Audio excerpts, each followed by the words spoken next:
Told you. We're gonna hang out. Gonna watch a movie. Gonna take some pictures. And I'll pay you.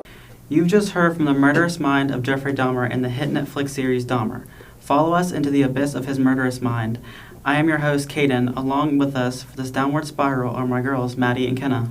I'm looking forward to this adventure. Me too. Dahmer is super creepy and interesting. Did you know that Jeffrey Dahmer was also known as the Milwaukee Cannibal? No, I didn't.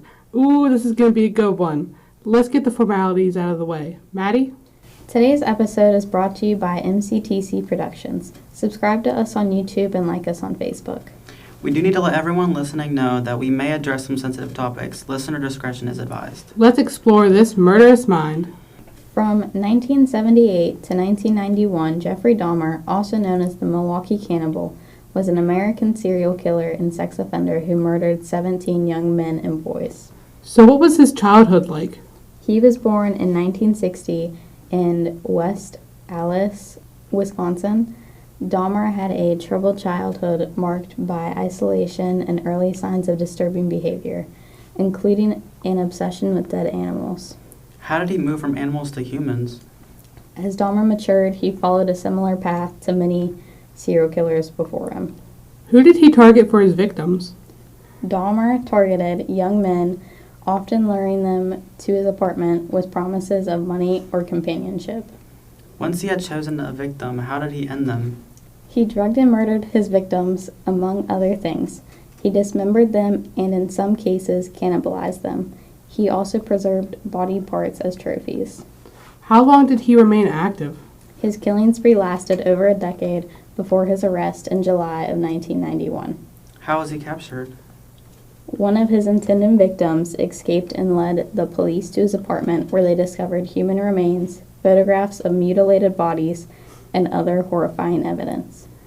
How did the police and public react to learning about his crimes? The public was horrified by the details of Dahmer's crimes. Many also criticized law enforcement for missed opportunities to capture him earlier, especially in the case where his victims had escaped but were returned to Dahmer. In one infamous instance, police officers ignored concerns about a drugged underage victim and left him in Dahmer's custody, allowing him to continue killing. How was Dahmer officially sentenced? Dahmer was sentenced to 16 life terms in prison in 1992, but was beaten to death by a fellow inmate in 1994. His case remains one of the most notorious in American criminal history, sparking debates about mental illness, police negligence, and the failings of the justice system.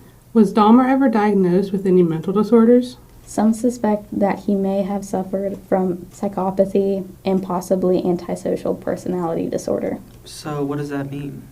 Psychopathy means a person affected by a chronic mental disorder with abnormal or violent social behavior. An antisocial personality disorder is a personality disorder characterized by a persistent disregard for the rights of other people, failure to comply with laws and social customs, and irresponsible and reckless behavior. Was there anything in his childhood that could have influenced him to commit these crimes? Trauma can contribute to criminal behavior by disrupting the brain's functioning and impairing social skills. Was there any history of abuse, neglect, or early warning signs? When he was young, his parents argued very frequently. Even though he had loving parents, they still caused some childhood trauma. He also used to dissect roadkill, which is a clear sign of disorderly function. Were there any life-changing events that led to a noticeable change in his behavior? His parents had a big influence on his life, and Dahmer showed a noticeable change in behavior after his parents' divorce. Were there any recognizable patterns in his crimes? He went after young men and boys. He used an isolation and control method, cannibalism.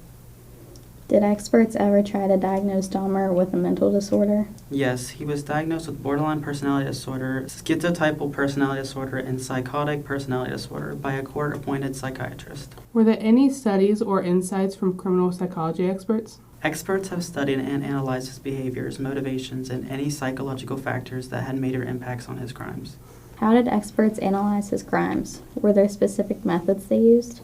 Dahmer's crimes were run through various criminology theories. These include biological, psychological, strain, social learning, and routine activity theories. Are there any other cases that are similar to Dahmer's case? Yes, there are multiple. These share similarities to Dahmer either in terms of victim profile or the nature of the crime. Some names that are closely related are John Wayne Gacy, Ted Bundy, Ed Gein, and David Berkowitz, also known as Son of Sam. Although, if you want to learn more about these killers, you will just have to tune in for another episode. How does law enforcement profiles or forensic psychologists go about approaching these individuals? Investigators start with criminal profiling, which is creating a psychological profile of the offender based on the actions or nature of the crimes. Next, they will analyze the criminal's behavior. This is where they look for any definite patterns or mental disorders that stick out. Police will travel to the crime scenes to see if they can gather any evidence for investigators. Can investigators figure anything out about the killer if they look at the victims? Yes, that's called victimology, and it is where profilers look at the victims of a crime to determine if they have anything in common. This could tell them if they are from the same killer or provide leads to start investigations. How does law enforcement conduct their investigations? Police and investigators bring the suspect into an interrogation room. They then use a wide range of tactics that can make the individual confess to the crime if they are guilty. These tactics may deal with subjecting the person to evidence such as pictures from the crime scene, or try to play into the emotional aspects of the crimes. Law enforcement may also interview already convicted criminals to gain insight into just how these murderous minds work. Do you think that criminals are born bad people, or are they made to be bad? You can be born with the mindset of a criminal, but that doesn't make you inherently bad. So I would just say that criminals are made because nobody just comes into this world seeking violence. There is usually an underlying factor that makes them want to commit crimes or hurt people. Do you think that with social media now, people glorify these crimes? Yes, depending on the nature of the crime, some people form fan bases around these criminals.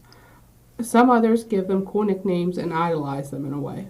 How was the case represented in the media? Many began discussing the analytics of his crimes and how the killings left an impact on the community and the victims' families. How did the public perceive Dahmer?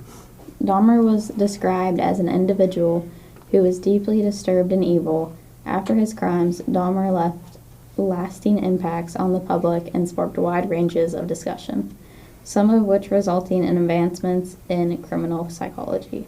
Can criminal psychology help prevent similar crimes?